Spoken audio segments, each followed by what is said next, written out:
신바람 사연 아파트. 오늘의 사연 시작하겠습니다. 안녕하세요. 올해 34살, 결혼한 지는 올해로 5년 차를 맞는 여자입니다. 아직 맞벌이를 하고 있고요. 원래는 결혼하고 1년만 지나서 곧바로 이세 계획을 가질 생각이었는데 안타깝게도 그게 생각처럼 잘 되지는 않았습니다. 결국 병원까지 가서 검사를 받아봤는데 저나 남편이나 둘 중에 한 명이 문제가 있는 건 아니었어요. 그렇다고 두 사람 다 문제가 있는 건 더더욱 아니었고요. 별다른 원인 없이 잘 안 되는 상황인데 나중에 가서 시험관까지 도전해봤다가 그 과정이 너무 힘들고 그래서 무리하지 않고 그냥 마음 편히 갖고 살기로 했어요. 저희가 앞으로 몇 살이 되던 간에 자연스럽게 아이가 찾아오면 그렇게 엄마 아빠가 되는 거고 그게 아니라면 그냥 이대로 둘이서 즐겁게 딩크로 살기로 결정했습니다. 그래서 저도 여지껏 경제활동을 이어가게 되었네요. 본의 아니게 시작한 딩크 생활이다 보니 솔직하게 말해서 아쉬운 점이 많아요. 어디 남편이랑 데이트라도 하러 나갔다가 아이랑 함께 외출 나온 다른 부부라도 마주치게 된다면 안타깝고 한편으로는 부럽기도 했습니다. 아이가 하루가 다르게 커가는 모습 보면 그게 얼마나 행복할지 혼자서 속으로 상상한 적도 많아요. 하지만 아이 없이 지내는 게 그런 아쉬운 점이나 단점만 있는 건 아니었네요. 장점도 분명히 있더라고요. 결혼 5년 차인데도 신혼 때랑 별 다를 점이 없고요. 남편과 계속 연애 중인 기분이 들 때도 있어요. 주변에 아이 가지고 있는 지인들이 육아가 너무 힘들다 죽는 소리 할 때도 저한테는 배부른 소리처럼 들릴 때도 있지만 반대로 그 지인들은 애 없이 사는 저희를 보면서 부러워할 때도 있더라고요. 그리고 하나 더 굳이 이야기를 하자면 경제적으로 여유가 넘친다는 거예요. 애초에 저나 남편이나 벌이가 그래도 중간 이상은 간다고 할 정도로 괜찮게 벌고 있는데 거기에 둘이 같이 벌고 있으니 휴가 때 남편하고 날짜 맞춰서 매년 해외여행도 다니고 있고 소비를 하는 데 있어서만큼은 크게 걱정을 해본 적이 아직은 없네요. 결혼 5년 차인데도 남편과 연애하는 기분이 든다고 할 정도로 남편과는 아무런 문제도 없는데 제가 이런데 사연을 보낸 이유는 따로 있습니다. 벌써 왜인지 알고 계실 분들도 계실 것 같네요. 남편하고는 아무 문제 없지만 시댁하고는 그렇지 않거든요. 매일같이 챙겨 듣는 건 아니지만 가끔 사연을 찾아 듣고는 하는데 다른 분들이 이미 보냈던 사연만큼은 아닐 수도 있지만 저희 시댁도 둘째가라면 서러울 정도거든요. 시어머니나 시누나 둘이서 꿍짝이 엄청 잘 맞습니다. 저도 딸이고 제 동생 부부 입장에서 보면 저도 똑같은 시누일 테지만 가끔 두 사람은 제 상식을 벗어날 때가 있습니다. 시어머니나 시누나 제가 볼 때는 50보 100보이기는 한데 특히 시누와의 마찰이 잦았습니다. 아직도 결혼을 하지 않은 시누는 남편보다 3살 아래 동생인데 저는 남편하고 4살 차이다 보니 굳이 따지자면 제가 손윗사람이긴 하지만 신우가 저보다 1살 언니예요. 제가 신우보다 손윗사람이라고 해서 신우한테 어른 대접을 받으려고 갑질을 한다거나 신우를 저보다 한참 아래로 본다거나 해서 그런 건 절대 아니에요. 제가 저를 스스로 어른스럽다고 칭하기에는 조금 그런 부분이 없지 않아 있는데 신우의 경우는 정말 저보다 1살 많다는 느낌이 전혀 들지 않을 정도로 어른스럽지 못합니다. 이러나 저러나 신우가 시댁에서는 막내이기도 하다 보니 시부모님이 응석바지로 키워 저런다는 남편의 설명이 있었지만 여전히 신우라는 사람이 이해가 가질 않는 부분이 한두 가지가 아니에요. 저랑 남편이 반반 결혼을 한 건 아닙니다만 남편이 저보다 사회생활을 한 기간도 길고 회사도 더 좋은 회사를 다니기 때문에 이미 모아놓은 돈에서부터 차이가 있었어요. 하지만 그렇다고 해서 제가 꼴리는 결혼을 한 것은 아닙니다. 모아놓은 돈에 차이가 있다 보니 똑같이 반반 결혼을 하려면 제가 친정의 손을 빌리거나 아니면 어디서 대출을 받아오거나 해야 했습니다. 경제권은 결혼 후에도 각자 벌이는 알아서 관리하고 생활비나 적금, 공과금 같이 공동지출을 해야 하는 부분에서는 정확히 절반을 갈라서 하기로 했고 나머지 돈은 각자 알아서 관리를 하기로 했거든요. 그러니 대출을 받건 친정의 손을 빌려 돈을 더 마련해오건 간에 액수를 똑같이 맞추고 제가 매달 갚아나가면 되는 부분이기는 했는데 남편도 동의한 부분인데 여러모로 생각해봐도 어차피 결혼해서 부부가 될 텐데 네 대출이니 내 대출이니 서로 따질 이유가 없다는 생각을 갖고 있었어요. 은행에서 돈을 빌리나 친정손을 빌리나 이자면에서 조금 차이가 있다 뿐이지. 원금을 갚아야 하는 사실에는 변함이 없었으니 조금 애매한 부분도 있었습니다. 사실 끽해봐야 결혼 전 남편이 아무리 사회생활을 오래 했다 쳐도 그 기간이 10년이 넘고 그런 건 아니었어요. 저 또한 결혼 당시에는 4년차 직장인이었는데 두 사람 모아놓은 돈을 합친다고 해도 자가로 집을 구하는 데에는 돈이 많이 모자란 상황이었지요. 그러니 결국 제가 돈을 남편이 가지고 있던 만큼 해온다 해도 거기에 추가로 남편과 제가 더 대출을 받아 집을 구해야 하는 상황이었어요. 제가 직장 생활을 처음 시작하게 되었을 때 출퇴근 거리가 상당해서 회사 근처에 자취를 해야 하나 고민을 하던 와중에 친정 부모님께서 다른 데 신경 쓰지 말고 돈이나 열심히 모으라고 하시며 두 분 노후 자금을 털어서 회사랑 가까운 곳에 전세로 집을 얻어주셨거든요. 실제로 친정 부모님 덕분에 회사 다니는 내내 그 집에서 먹고 자고 하면서 돈을 많이 아낄 수 있었고요.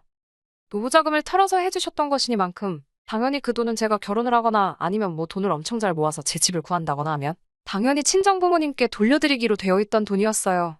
그러다 생각한 게 당장 여기저기서 돈 끌어모아다가 신혼집을 구해 시작하는 것도 방법이겠지만 어차피 둘 다 대출을 받아야 하는 상황에 그렇게 할 필요가 뭐가 있겠냐 싶어서 제가 살던 그 집에서 일단 신혼살림을 차리고 돈을 모아서 집을 구해 나가기로 결정을 했습니다.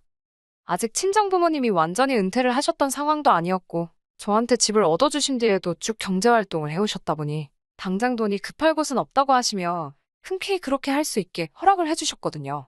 그리고 그 덕에 저희가 3년 더 열심히 아끼고 모아 결혼 전에 모아둔 돈까지 합쳐 재작년에 자가로 집을 구해 이사를 나갈 수 있었어요.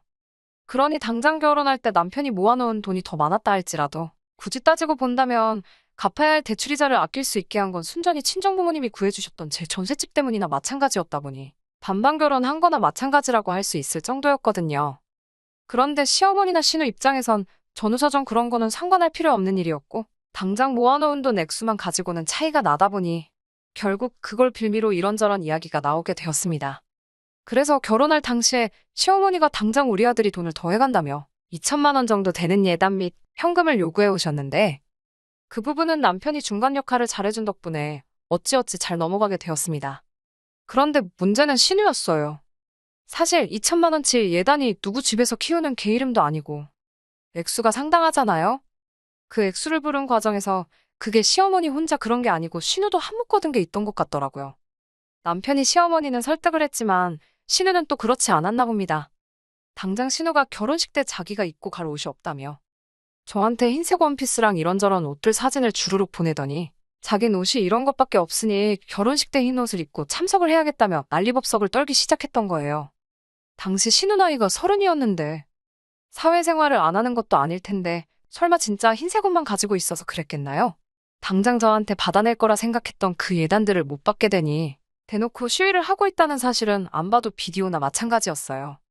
여태까지 우기면 다 자기가 원하던 대로 됐던 신우였으니 암만 남편이 설명을 하고 마음을 돌리려 해봐도 신우는 오빠 결혼을 빌미로 저한테 뭐라도 받아내고 싶은 마음뿐이었나 봅니다. 남편은 설득을 하다 안 되니 제가 사준 걸로 하고 자기 돈으로라도 사줘야겠다는 식으로 일을 해결하려고 했어요.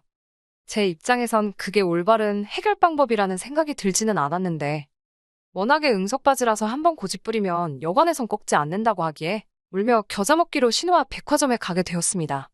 그런데 신우가 자기가 이미 벌써 골라놓은 게 있다고 하면서 이 매장 저 매장 돌아다니면서 앞장을 서더라고요. 저희 결혼식 올릴 때가 늦여름이긴 해도 많이 더울 때였는데 외투에 가방이며 신발까지 해서 이것저것 집어온 걸 계산해보니 500만 원이 훌쩍 넘어가 버리더라고요. 남편도 저 보는 앞에서 신우가 어떻게든 한몫 챙길 욕심 부리는 게 쪽팔렸는지 결국엔 신우한테 이게 뭐 하는 짓이냐며 백화점에서 둘이서 대판 싸우기 시작했고 앞만 봐도 신우가 물러날 기미가 안 보여서 두 손 두 발 다 들고 100만 원치 옷 한 벌 뽑아주고 끝났네요.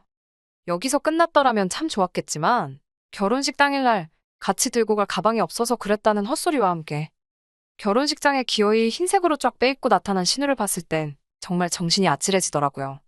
아침 일찍부터 신우랑 같이 스튜디오 가서 메이크업 받고 머리도 하고 왔을 시어머니가 신우 꿍꿍이를 모를 리도 없었을 테고 말릴 시간도 충분했을 때 싶었지만 노발대발하는 남편을 두고 저한테 그러니까 결혼 2번 하는 것도 아니고 1번 하는 건데 사달라는 거 사줬으면 이런 일이 없었겠지 않았냐고 제 탓을 하는 모습을 보고 남편이 잘 설득을 해서 넘어갔다지만 시어머니도 신우와 별반 다를 게 없이 한통속이라는 걸 새삼 느끼게 되었습니다.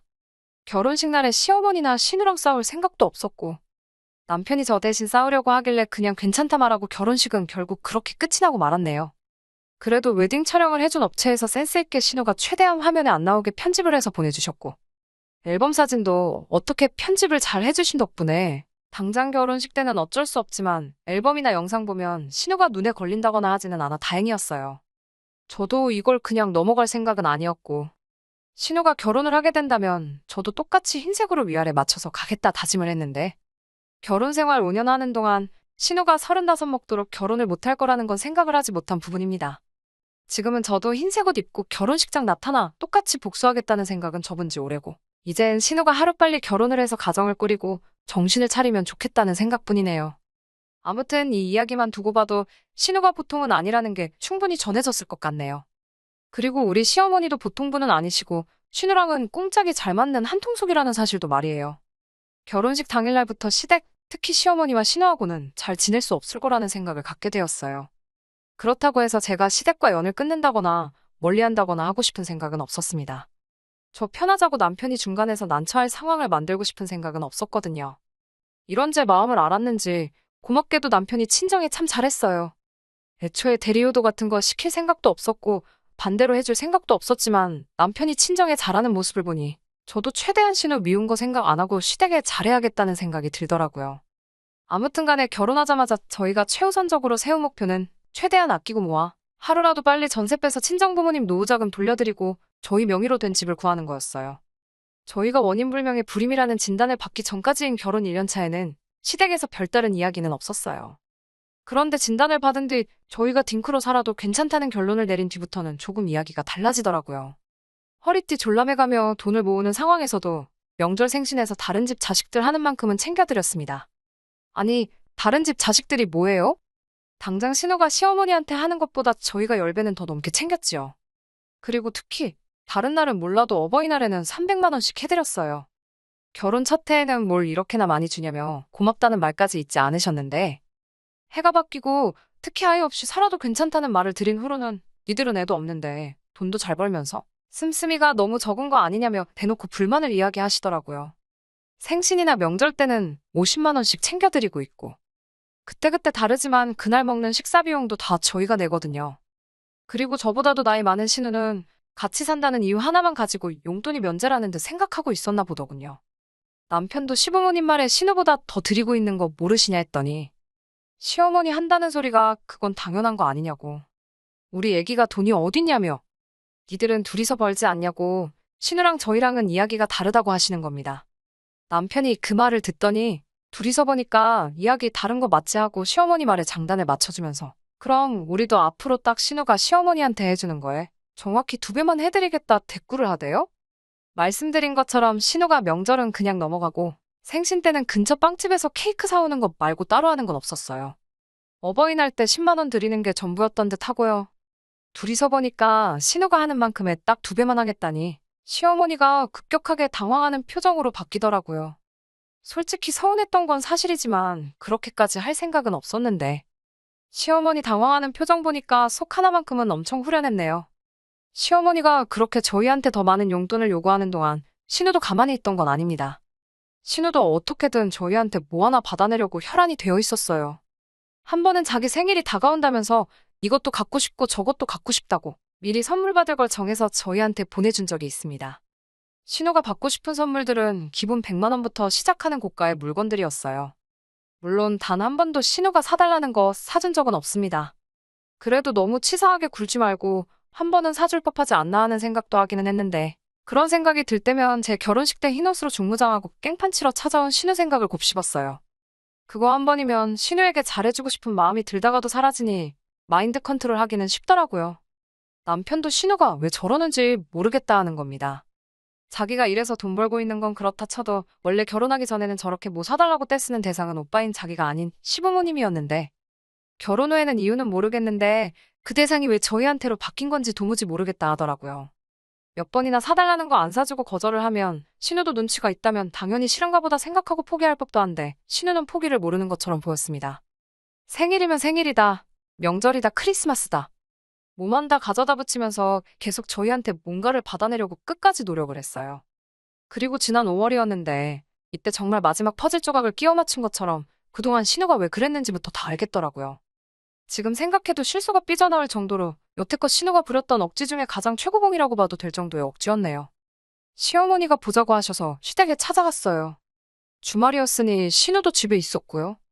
시어머니는 딱히 이유도 없이 저희를 오라고 하셨던 거였고 진짜 용무는 신우가 저희한테 있어 보였습니다. 별 쓸데없는 이야기들로 대화의 물꼬를 틀더니 또다시 결혼식 날 사주지 않아 갖지 못하게 된 그 가방 사진을 들이밀며 저희가 또 쥐한테 선물을 해달라 하더라고요. 이렇게 신우가 땡깡을 부리는 게 거의 두어 달에 한 번꼴로 있는 일이다 보니 남편도 이젠 신우가 저러는 걸 즐기는 건지 이번엔 또 무슨 이유로 뭘 사달라고 하는 거냐 물어보더라고요. 말씀드렸잖아요. 생일이다. 남자친구랑 헤어진 지 2년째 되는 날이다. 별 같자는 이유 가져다 붙여서 자기가 선물을 받아 마땅한 날이라고 하고 다녔다는 걸요. 그 이유가 하도 신박해서 이번엔 어떤 연유로 선물을 사달라고 하는지 보는 걸 남편은 소소한 재미처럼 생각하고 있더라고요. 그런데 이번에는 그 이유를 듣자 하니 어이가 없더라고요. 5월 5일은 어린이날이잖아요. 어린이날 선물로 300만 원짜리 명품 가방을 사달라는 겁니다. 올해 35인 신우가요. 심지어 저보다 한 살 많은 신우가 이번엔 어린이날 선물을 사달라니 제정신인가 싶대요. 남편도 가짜는 이유 가져다 붙이는 신우 반응을 보는 게 재밌었나 본데 35 먹고 어린이날 선물을 바라는 게 어이없었나 봅니다. 남편이 네 나이가 몇인데 어린이날 선물을 달라는 거냐고 물으니 신우가 대답을 하기 전에 옆에 있던 시어머니가 그 말을 가로채더라고요. 우리 막내가 애기가 맞지? 뭐 틀린 소리 한 거 있냐며. 아직 시집도 안 가고 엄마 품 떠나지 않고 꼭 붙어 있는데 그게 어린이가 아니면 뭐냐 하시더군요. 거기서 끝났으면 그냥 딸이 너무 예쁜가 보다 하겠는데 생각해보니 열이 받는다면서 저희한테 갑자기 노발대발 성질을 부리기 시작하신 거예요. 어차피 니들 둘 사이에 애도 없는데 신우가 너네 애라고 생각하고 그깟 선물 하나 사주면 어디가 덧나냐면서. 어차피 애 없이 살며 둘이 돈도 잘 버는데 니들 버리면 그깟 가방 하나 껌값이나 마찬가지 아니냐고 하더군요. 그러더니 화살이 저한테로 다시 돌아와서 별같자는 변명을 대며 예단 준비 안 해왔을 때부터 알아봤다고. 그때 시원하게 신우 위아래로 쫙 빼주고 들고 다닐 가방도 해줬으면 저러겠냐고. 새언니한테 뭐 아무것도 못 받아서 저러는 건데 이쯤 되면 져주고 하나 사주면 어디가 덧나냐고. 제가 가정에 불화를 일으키고 있는 거나 마찬가지라 하시더군요. 솔직히 시어머니 말이 무슨 생각으로 하시는 말인지 하나도 이해가 가질 않았고 어이가 없어서 말문이 막힐 정도였어요. 당장 자기보다 나이 어린 새언니라고 저한테 언니, 형님 해가며 손윗사람 호칭 쓰는 것도 아니고 자존심이라도 상하는지 저기요라고 부르는 신우였는데 뭐 사줄 때는 제가 새언니가 되어야 한다는 건지 그냥 있으면 이거 평생을 두고 계속 잔소리를 듣겠다 싶어서 저도 그동안 쌓인 악감정 쏟아내며 한바탕 하려던 찰나에 남편이 저를 막아서더니 신우한테 옷 갈아입고 나오라고 백화점으로 가자고 하고 상황을 종료시켰습니다. 그리고 결국 신우 데리고 백화점에 가서 신우가 5년간 노래를 부른 그 명품 가방을 사주게 되었어요. 열이 너무나도 많이 받는 상황이었지만 남편이라면 뭔가 생각이 있어서 그랬을 거라는 믿음이 있어서 신우한테 가방을 사준 이유에 대해서 따로 묻지 않았습니다. 신우는 눈치도 없이 그 상황에서 이제 가방을 받았으니까 다음에는 구두를 받아야겠다며 다음번 어린이날에도 잘 부탁한다는 소리를 짓거리더라고요. 남편도 질렸는지 저한테 별다른 설명을 하진 않았고 어버이날 때도 그냥 시댁 찾아가지 않고 넘겨버리더군요. 설명을 해주면 좋았을 텐데 딱히 말이 없었기도 하고 기분도 많이 안 좋아 보여서 그냥 믿고 있기로 했어요. 그렇게 2주 정도 더 지나고 나서 남편하고 집에서 쉬고 있던 와중에 시어머니한테서부터 저에게 연락이 왔습니다. 평소와는 다르게 전화해서 제 눈치를 보는 게 느껴질 정도로 나긋나긋한 목소리로 전화를 하시더라고요. 그러더니 물어보는 게 어버이날 때 매번 보내주던 그거 있지 않냐며. 근데 이번에는 그게 안 들어왔다고. 뭔가 착오가 있던 거 아니냐며 한번 확인해달라 하시는 거예요.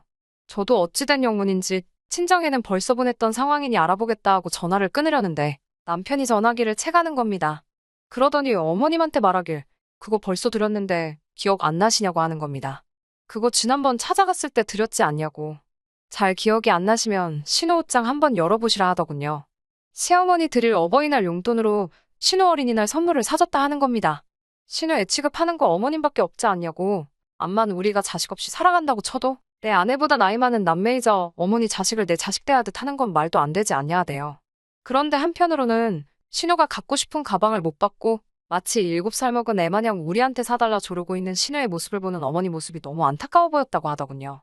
그 순간 우리가 신우를 우리 애라고 생각해서 갖고 싶은 걸 사줄 생각은 없지만 자식된 도리로 어머니 기쁘게 할 방법은 있겠구나 싶었답니다. 그래서 그 길로 신우를 백화점에 데려가 어버이날에 어머님에게 드리려고 했던 300만 원을 가지고 원하던 가방을 사줬던 거라고요. 어머니는 인정 안 하시고 있지만 저희 날은 반반 결혼해서 각자의 안가에도 똑같이 하고 생활비도 똑같이 내고 있기에 공평해야 하니 자기가 더 드릴 수 있는 건 없다 하더군요. 그나마 신우 가방 사주고 9천 원이 남았는데 그마저도 신우가 백화점에서 우동이 먹고 싶다고 해서 우동 먹이느라 9천 원마저 써버렸다고. 그래서 땡전 한 푼 드릴 게 없다 말하고 전화를 끊어버리대요. 그제서야 남편이 저한테 아무 말 하지 않고 신우 데리고 나가 그 가방을 기어이 사줬던 이유가 뭔지 알겠더라고요. 그리고 저도 참 왜 그걸 사주냐고 꼬치꼬치 캐묻고 바가지 긁을 수 있었던 건데 믿고 아무 말도 안 하길 잘했다는 생각이 들었습니다. 시댁하고 문제가 있다고 했는데 막상 이렇게 사연 다 적고 나니까 남편이 중간에서 잘해주고 있는 것 같아요. 좋은 배우자 만나 결혼 잘했다는 확신이 들기 시작하네요. 그냥 이대로 남편만 믿고 남은 인생 행복하게 살아가려고요. 안녕하세요. 한 달도 안 돼서 이렇게 후기를 보내도 되나 싶네요. 별건 없고 재밌는 일이 있어서 이렇게 후기를 보내봤습니다. 다름이 아니라 신우 가방 때문에 시어머니 어버이날 용돈 안 드리고 나서 시댁과 조금 서먹서먹해지기는 했어요. 시어머니가 저한테 따로 전화를 걸어서 너는 네 남편이 그러면 옆에서 뜯어말렸어야지 듣고만 있었냐고 뭐라고 했는데 이 이야기를 남편에게 했더니 어머니 또 그런 걸로 며느리한테 전화했다간 그나마도 보내드리는 용돈도 드릴 수가 없다고 딱 잘라 말해줬네요. 덕분에 서먹서먹해져서 시어머니를 따로 만나거나 하는 일은 없었는데 바로 얼마 전에 시어머니가 먼저 연락을 해오셨어요. 언제까지 남처럼 지내려고 그러냐며 당신도 너무했던 것 같으니 이제 그만 풀자고 해주시는 덕분에 만나게 되었습니다. 남편 말은 다음 달 말이 어머님 생신이니 그것 때문에 저러시는 거라 하는데 뭔들 어쩌겠어요? 언제까지 연 끊고 지낼 필요도 없는 거 아닌가 싶고 그래서 오랜만에 외식이나 같이 하려고 시어머니랑 만났어요. 신우도 식사 자리에 같이 나왔는데 두 사람 만나고 나서 웃음 참느라 아주 진을 뺐네요. 일부러 눈치챈 내색은 하지 않았는데 신우가 5년에 걸쳐 졸라내 어머님 어버이날 드릴 돈으로 사줬던 그 가방 있잖아요. 그 가방을 어머님이 들고 나오시더라고요. 신우는 예전부터 자주 매던 가방 들고 나왔고요. 신우가 계속 흘끗거리며 어머님 가방이랑 저를 번갈아 가면서 보는데 딱 보아하니 저희한테 돈 받기는 글른 것 같고 환불도 못 받을 것 같으니 그 가방을 어머님이 갖기로 결정을 했는가 봐요. 그렇게 신우 하나 사주라더니 막상 본전 생각하니 많이 아쉬우셨나 봐요. 아무튼 신우 눈에서 레이저빔이 나갈 것 마냥 가방에서 눈을 떼지 못하는데 그런 모습을 저한테 몇 번 들켜서 밥 먹다 말고 몇 번이나 새어나오는 웃음 참느라 아주 고생을 했네요. 적고 나니까 후기라고 할 만한 것도 없네요. 다른 건 모르겠고 신우도 빨리 결혼해서 가정 꾸리고 철 좀 들었으면 하는 생각뿐이에요. 그럼 저는 이만 다시 인사드리겠습니다. 사연 들어주셔서 감사합니다. 끝까지 들어주셔서 감사합니다. 오늘의 사연은 여기까지입니다. 구독과 좋아요, 알람 설정 부탁드리고 더 좋은 사연으로 다시 찾아뵙겠습니다. 감사합니다.